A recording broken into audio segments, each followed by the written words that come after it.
I'm making us a hearty breakfast this morning. Matt and I are going to go back and work on the trees around the big garden today, so we need something to really give us some energy to be able to do that. And I'm going to use some of the things that we bought on our recent trip to Spud's Shack. I think that's the name of it, Spud's Shack, yeah, in Murphy. I've got the country ham. I'm going to fry up some of that. I peeled some of the wonderful white sweet potatoes, and I think I'm just going to fry them on top of the stove instead of, mostly we eat sweet potatoes baked. I mean, we love them anyway, but most of the time we just bake them. That's easy, but I think I'm going to fry them, and I'm going to fry them in, a dear friend sent Katie some ghee, so I'm going to fry them in ghee so that Katie can eat them too. I'll probably use some, maybe some avocado oil or olive oil just to barely grease the pan for that ham so she can eat that too. I'm going to make us some biscuits, of course, and then I'm going to make some eggs. So be a pretty quick, easy breakfast, but really hearty, kind of stick to your ribs so me and Matt can go down there and start work again. I want to tell you about my apron that I've got on here. I've continued a few weeks ago I shared a video about cleaning out a drawer, how I'd been on this kick of cleaning stuff out and, you know, going through things and giving them to someone that could use them if I wasn't using them, and just figuring out what I needed to keep and what I didn't need to keep. So when I went through one of my little keepsake boxes that's in mine and Matt's room, it has a lot of stuff from Corey and Katie from when they were little, and then also, you know, the day I had Katie and Corey, it's got like Matt's shirt with their little footprints on his scrub shirt, those kind of things. I found a lot of things that Miss Cindy had given me that was her grandmother's. And it was just different little things that she had made, and it's really sweet and special. You know, some little doilies, I've got some other little things that was kind of knickknacks that Miss Cindy gave me that was hers. I've got a beautiful pen, like a cameo pen that I wear a lot that was hers. Of course, I never knew her. Matt can't remember her at all. I think she died either before Matt was born, or you know, he was too small to remember. He does remember his grandpa, her husband, a little bit, or his great-grandpa, that would be. Anyway, I found this apron. She'd made this apron. This was her apron. And it's one of the most precious things is in this pocket. It's really quite wore, the fabric's thin, but there was a hole, and she's got to cut another piece of fabric and patched it. It's not the prettiest patch you ever seen, because she just literally put the fabric up against the hole and then stitched around it. But obviously she wore it a lot to get a hole in it. So I thought, you know, well, why I've kept that all these years. Miss Cindy kept it, and, you know, what am I going to do with that? And then I thought, well, wear it. Why don't you wear it? And every time you think of her, wear it, you'll think of her, you'll think of Miss Cindy. And so I thought, well, probably, you know, some aprons feel better than others or something. I thought it probably won't work out. Maybe it'll be too big. It is kind of big right here. But I put it on and it fit, and I liked the way it felt, and it's protected. You know, it goes all the way down to my knees, so I like that. And I've been wearing it ever since. So I'm so glad that I went through that little box of stuff and that I decided to wear it, because I really, really enjoyed it. And I think mostly because, as I said, I know it come from Miss Cindy's family. It's really precious. I ended up with a lot of her things, Miss Cindy's grandmother's, like I said, little knickknacks and stuff, but also she had a scrapbook of old postcards and cards and things like that she'd kept from her family and from her friends. Those were really, really precious too. So this is just another piece of her to think about. So now first I'm going to make my biscuits. I think I'm going to get the potatoes on. The biscuits won't take long, and the ham won't take long. I guess I'm going to go ahead and just kind of slice these up and get them started. My Granny Gazzy made the best sweet potatoes, fried sweet potatoes. Now hers were, I never remember her making white ones. Hers were the orange variety, but they were so good. And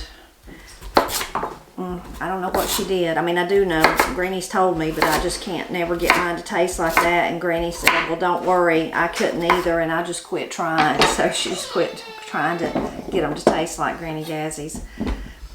A lot of people after our video the other day talked about these white ones.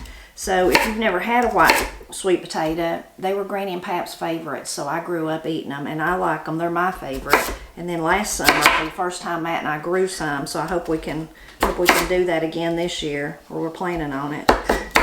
They are not as sweet as the orange variety, all those varieties. They're not as sweet, but they're still sweet. but I just like them better. I'm like Pap and Granny. They're definitely my favorite when it comes to sweet potatoes.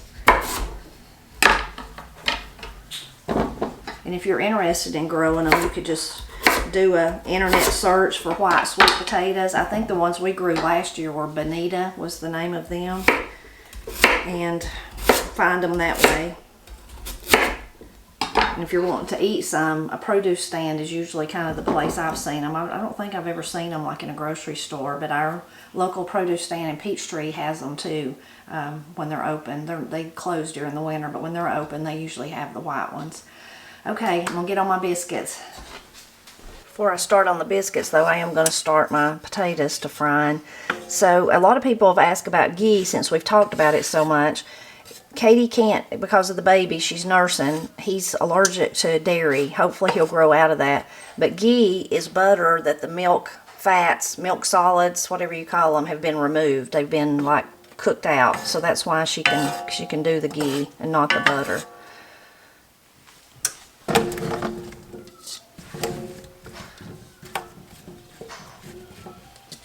I'm going to add a little salt to them. And a little pepper.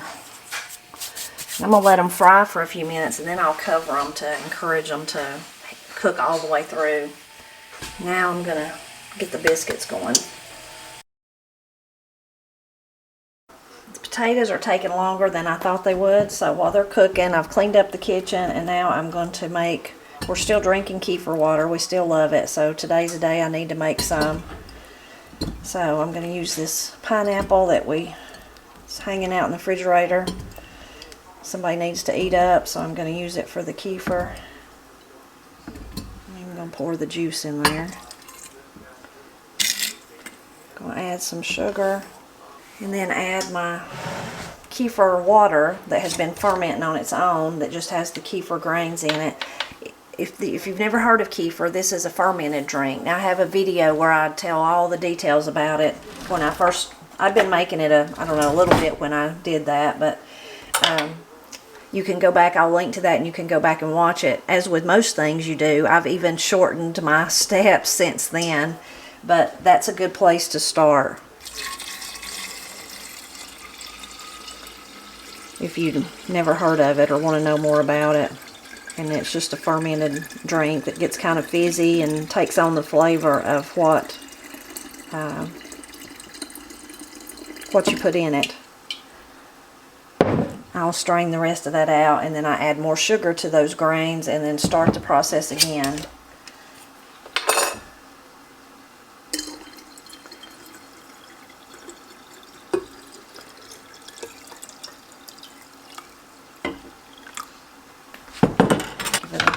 Quick stir.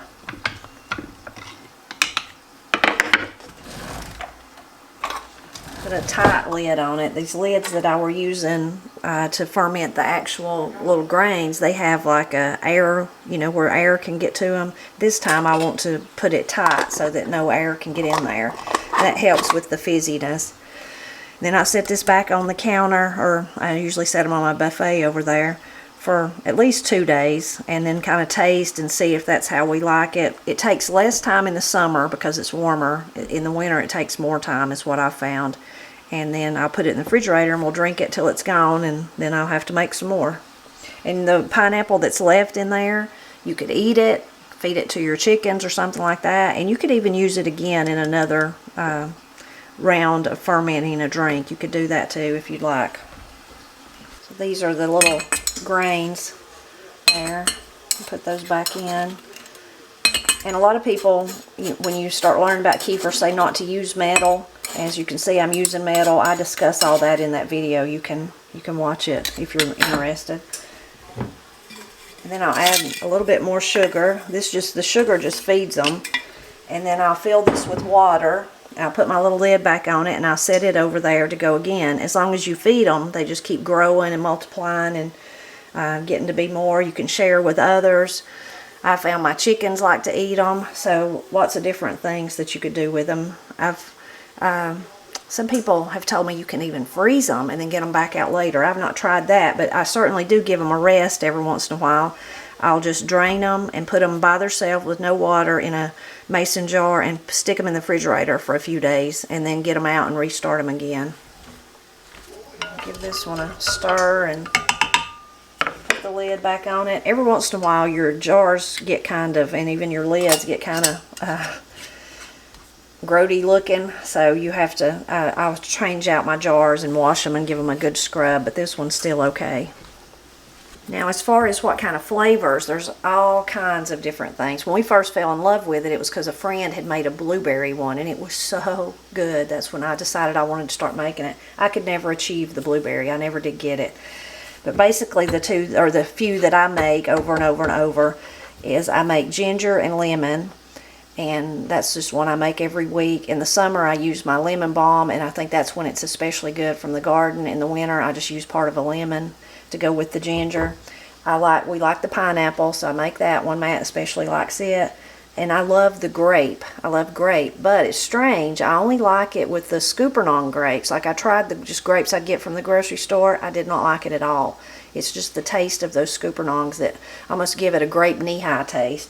So, but I have some, I try to freeze some of them. I don't have any right now though, so you can use them with frozen ones, but other than that, I have to wait till they're in season at the end of summer. There's really just no limit to the flavors, and if you do a search for it, you'll find lots of different people saying what their favorites are. That's just the ones that we make. But I think my potatoes are about done, so I got to get back on my ham and get the biscuits out. My biscuits look kind of funny. I made them with, I was about to put butter in that. That would have been a real mistake. I put ghee in there, but I've got some butter sitting over here. I better save that for mine and Matt's eggs. That would have been a mistake for Katie. My biscuits look kind of funny though because I used fresh cream, but I didn't have it skimmed off good, so there was a little bit of milk in it, I'm sure. So I hope they're okay. I may have to break one open here and see, but it's kind of too late. We'll just have to eat them, but they didn't rise as high as they usually do. So I did decide to use the ghee. This is ghee. I'm going to use ghee to fry the ham instead of, I was going to use olive oil or avocado oil or something like that for Katie, but I'll use the ghee in it too. So if you've never had country ham before, it's very salty. It's good. It's very salty.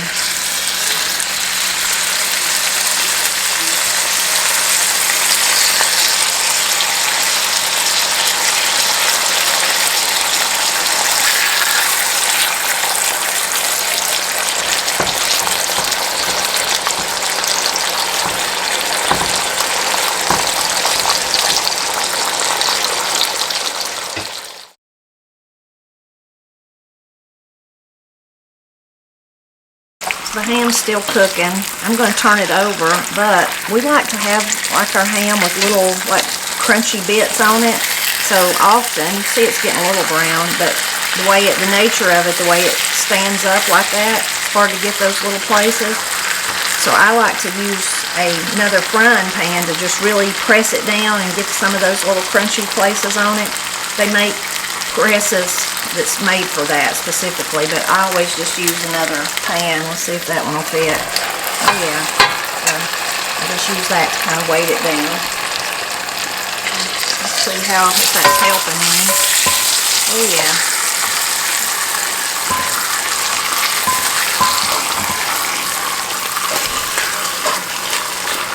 Turn them around a little bit.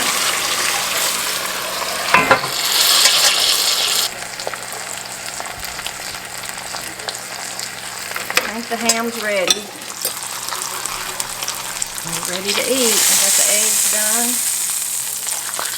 You see some of those little brown places. Oh, those are so good. I should make Matt some red-eye gravy with that grease. Let me ask him if he wants some real quick. Okay, of course he said he does. This is his coffee he was drinking this morning. Hopefully there's enough left. Oh yeah.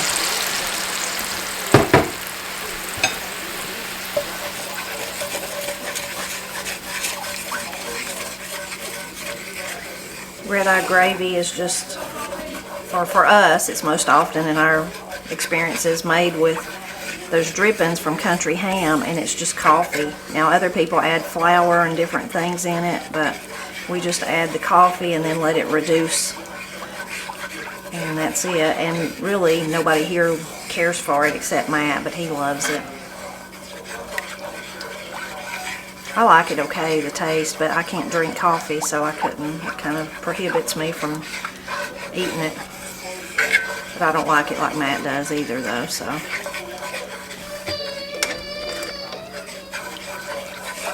You just kind of stir and try to scrape up all those little bits of ham. You can see them floating around there. And let it reduce a little bit, and then it'll be ready.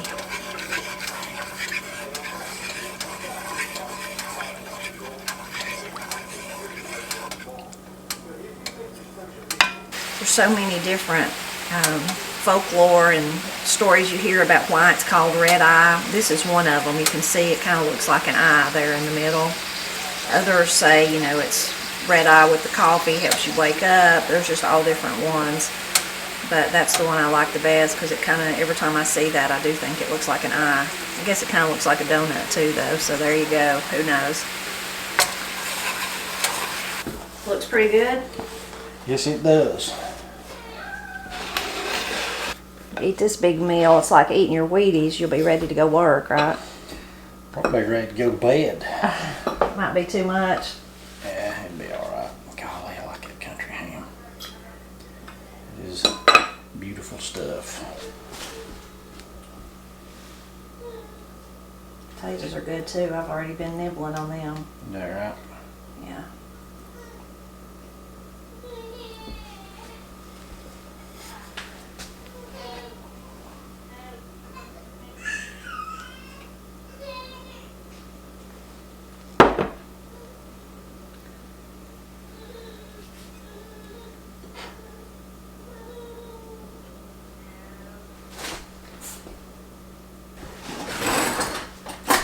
My biscuits may not be as good as usual. Okay.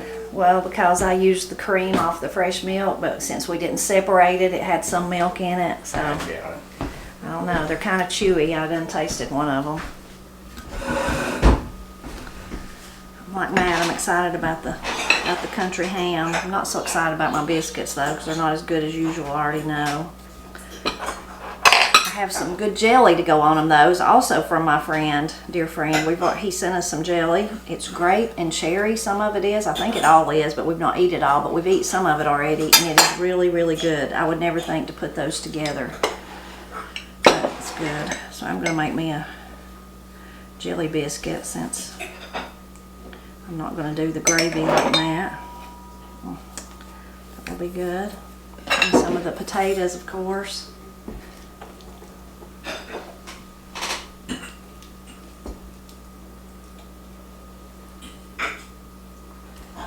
And I even peeled us some tangerines. I normally don't buy oranges anytime except at Christmas, like right leading up to Christmas, and then that's it. I don't buy them anymore. But this year, so for some reason, everybody's really enjoyed the oranges and the tangerines, so I've still been buying them, which is unusual. Maybe it's been good for us, though. It started when we had the creeping crud. We were all trying to really bulk up our vitamin C.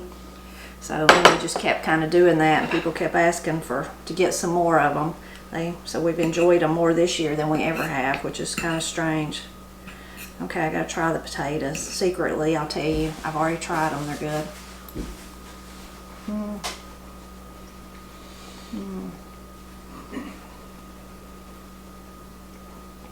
I don't fry potatoes like that, sweet potatoes much, but I actually done a really good job on those. They're done all the way through, kind of crispy on the edges.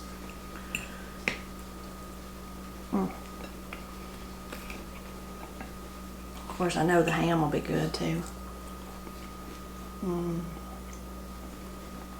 Now, you may not like your ham done like that as much as we do, but I love it when it gets those little crispy edges. Everything's really good. I know my biscuits are not as good as usual, but I'll try to get a bite with a piece of jelly on it here.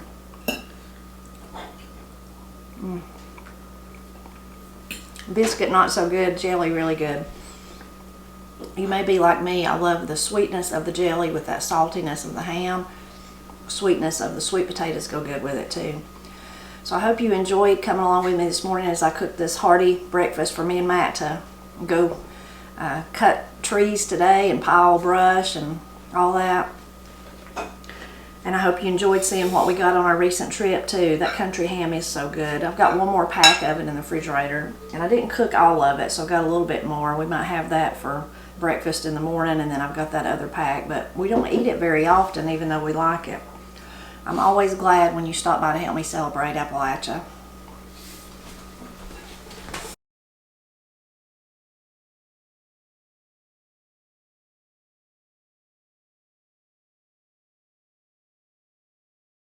I'm cleaning up the kitchen after that delicious, delicious meal. So many people have asked me recently about how we clean our cast iron pan. So this is the one that had those potatoes in it, and you can see they really got stuck on the bottom.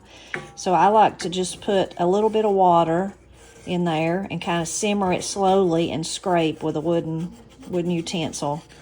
And that helps it just come right up, even if it's like, if you fried pork chops or something like that, or these potatoes that have really stuck to the bottom. You can see you just gently, you don't have to boil it real hard, just kind of simmer it along and scrape a little bit. And then I can discard this, and most of the time just then wipe it out, under the running water. If it looks like it needs it, you can add a little bit, layer of oil back. Matt has a old piece of cloth that he just keeps oiled up under the sink, and we just use that and just rub it through after it's dried good and put it up till the next time. But that's one of the ways, if it's really dirty, how we would get the stuck on stuff out. Trying to get that off the side. Those are just little pieces that are there. Often though, when we cook something in them, like those eggs that I cooked, I just basically need to wipe out the pan because our cast iron is really slick and really almost like non-stick. So if it's something like that, it's easy to clean them up. And I think the real secret to cast iron is use it. We use ours every day. Every day we're using these pans to cook, whether it's breakfast or supper, or maybe even somebody's, eating an egg sandwich for dinner and they're frying it in one of these. So we use them a lot, and I think that's the real key, is the more you use them, the better they get.